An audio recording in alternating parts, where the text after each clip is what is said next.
parang nalalamig ka na ako. Yes! Hello mga kapitbahay, April na pala. Kaya hindi makagamit ng pool yung mga bata kasi hindi pa ako bayad sa HOA. Tara samahan niyo ako, bayad tayo kasi reserve na rin tayo ng pool. Hello mga kapitbahay, so punta tayo ngayon ng office kasi kailangan na namin magbayad ng HOA for April. Otherwise, hindi kami makagamit ng pool. Hello, ito si Calvin. Akala ko yung classmate ko si Oliver pupunta ngayon. Oli, kabayad muna Eto, tayo HOA. Kasama ka. Punta tayong office. So dito naka-speed up yung video baka akalain nyo mabilis ako magpatakbo ng motor. So para magbayad ng HOA, pwede kang pumunta dun sa office mismo. Open sila from Monday to Saturday, pero pag Saturday half day lang. Sunday syempre close sila. Meron ng sariling BPI account ang First Park Homes Calamba. So once na na-verify nila na pumasok na dun sa BPI account nila yung binayad mo, bibigyan ka na nila ng OR. Pero tong araw na to, naging to follow yung OR ko kasi wala si Miss Salve that time. Siya yung tawag din nagbibigay ng OR.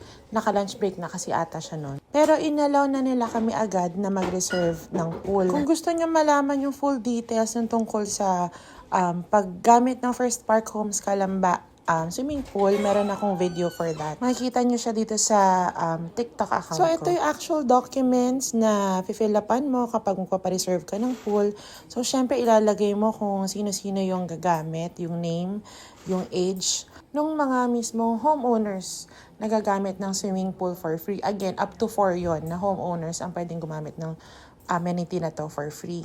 Napansin ko din nung nag-swimming na kami na this time, unlike in the previous times na nag-swim kami, this time yung guard tinatanong na yung names namin. So, tinanong Ma'am Charlotte po, tapos chinek niya dun sa papel na nasa kanya. And then, chinek niya rin yung name ng bata. So, that time si Calvin yun. Tapos, ito naman yung sa pool guidelines. I think ito yung waiver. So, kailangan nyo lang din ilagay yung name nyo dyan and then yung signature nyo.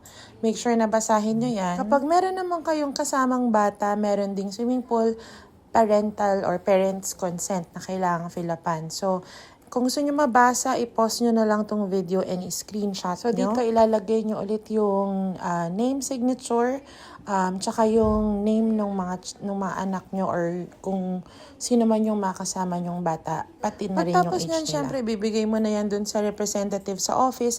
I-inform naman nila kayo dun sa mga date. Kunwari, pinili yung date is fully booked na, inform naman nila kayo. Or kung yung pinili mong date sarado kasi Monday, di ba, cleaning day, inform naman nila kayo.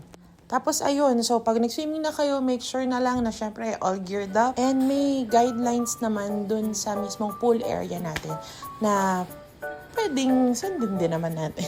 Ayun lang mga kapitbahay, that's it for this video. If you like this, please follow us here on TikTok. We also have a YouTube channel. Kindly search for Kapitbahays by Charlotte Gamit. And if you have comments or questions, you can just leave those in the comment section. Try natin sagutin yan sa next video natin para ma-share din natin sa iba nating kapitbahay. Ayun lang, maraming salamat. Bye!